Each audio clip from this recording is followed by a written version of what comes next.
नमस्कार प्रिय दर्शकों, मैं आपका अपना ज्योतिष मित्र आचार्य सौरभ शुक्ला स्वागत करता हूं आपके अपने यूट्यूब चैनल भविष्य तक पर। प्रिय दर्शकों, आज हम चर्चा करने वाले हैं प्रेम विवाह का योग कुंडली में कैसे देखें।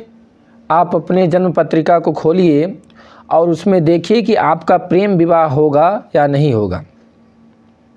इससे पहले मैं अपने आज के विषय वस्तु के वीडियो को शुरू करूं, आप सभी से निवेदन है, आप लोग हमारे चैनल पर नए हैं तो हमारे चैनल को सब्सक्राइब करें, लाइक करें और ज़्यादा से ज़्यादा शेयर करें।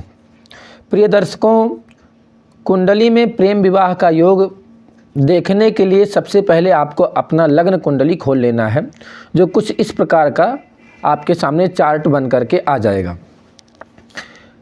जन्म कुंडली में जैसा कि मैं हर एक वीडियो में बताता हूँ कि 12 भाव पाए जाते हैं, 12 घर पाए जाते हैं, 12 हाउस पाए जाते हैं।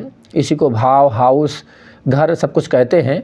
इसको गिनने का जो तरीका है वह यहाँ इस वाले चतुर्भुज से शुरू करके और एंटी क्लॉकवाइज जाना है। जैसे 1, 2, 3, 4, 5, 6, 7, 8, 9, 10, 11 और 12, यह 12 भाव होते हैं, 12 घर होते हैं।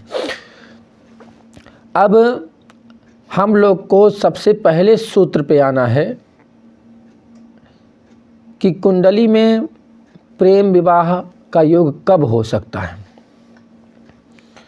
तो देखना है कि तीसरे और 11वें किन किन भाव को देखना है।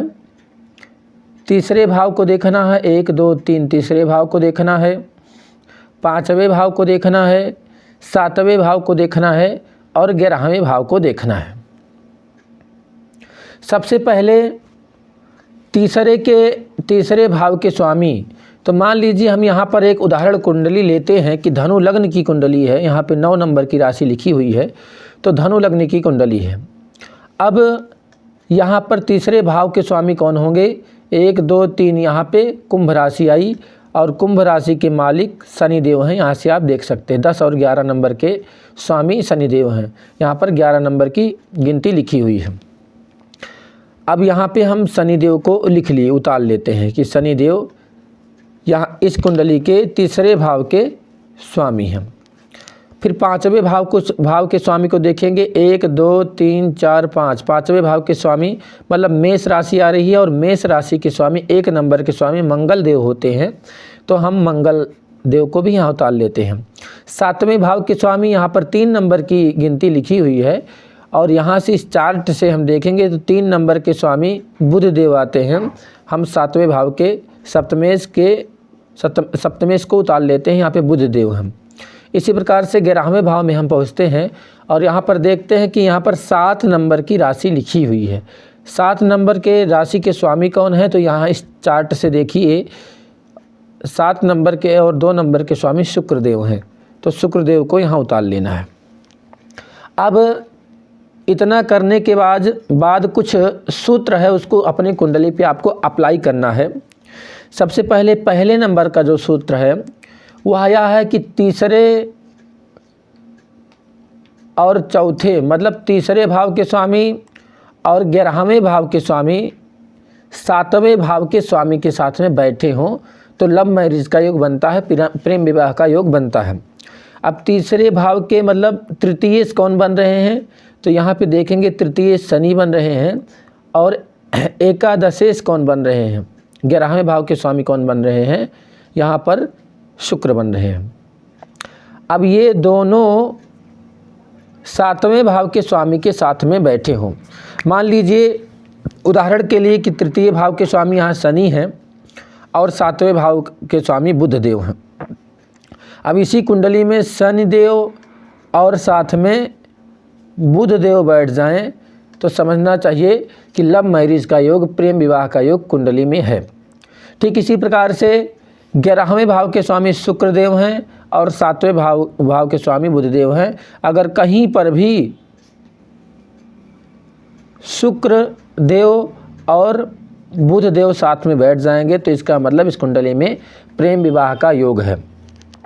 प्रिय दर्शकों, यह जो युति है तृतीयेश और एकादशेश का सप्तमेश के साथ में जो युति है वह यदि लग्न में बनता है तो ज़्यादा प्रबल योग है, द्वितीय में भी ठीक योग रहता है, तृतीय में योग ठीक है।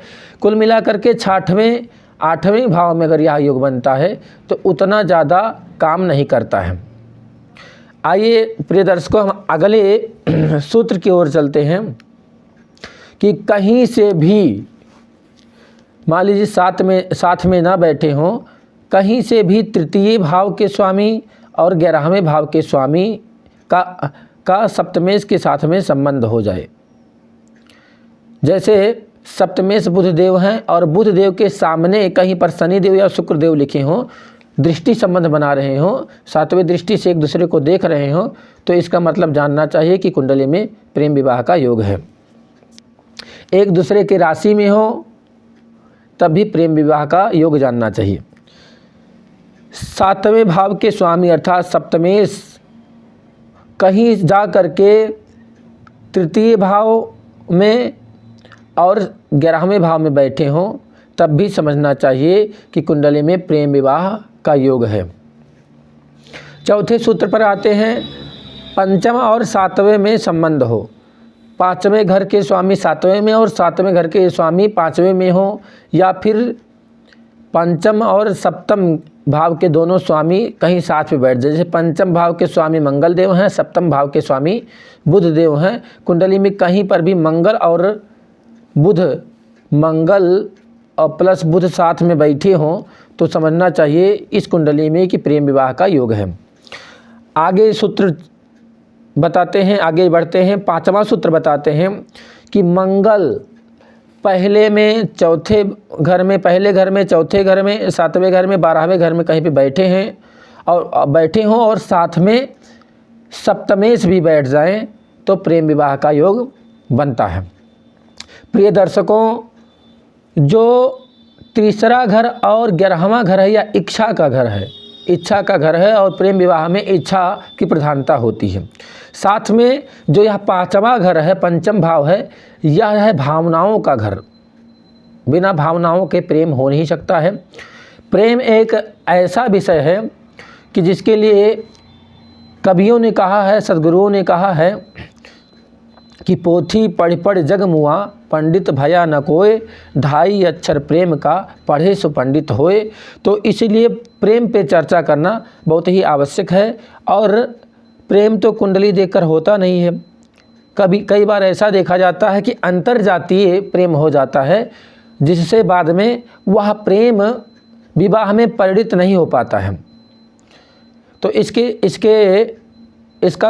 इसका कारण क्या हो सकता है? इसका कारण यह है कि कहीं से भी इन योगों के साथ में यदि शनि साथ में आ जाएं, राहु केतु आ जाएं, क्रूर ग्रह पापक ग्रह आ जाएं, दृष्टि डाल दे, संबंध बना दे, तो अंतर्जातीय विवाह होता है। अगर गुरु दृष्टि डाल दे इन योगों पर या गुरु साथ में बैठ जाएं तो स्वजातीय विवाह होता है।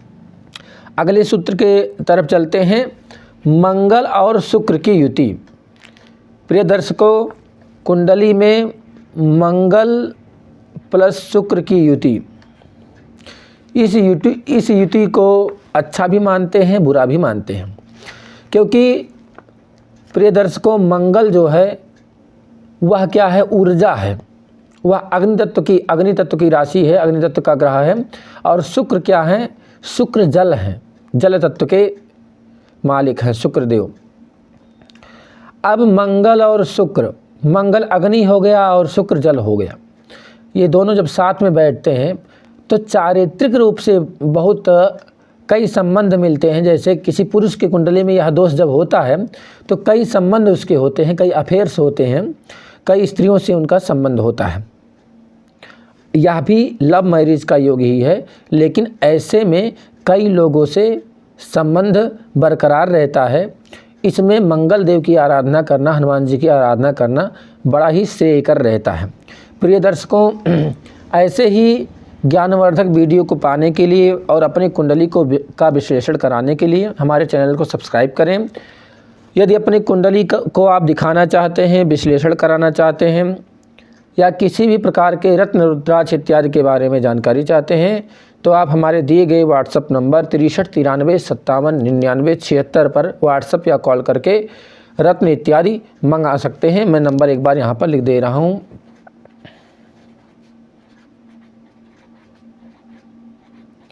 इस नंबर पे आप हमको कॉल या व्हाट्सअप करके रत्न रुद्राक्ष इत्यादि मंगा सकते हैं, अपनी कुंडली का विश्लेषण करा सकते हैं। मिलते हैं एक नए वीडियो के साथ में, तब तक के लिए जय श्री सीताराम, जय श्रीमन नारायण।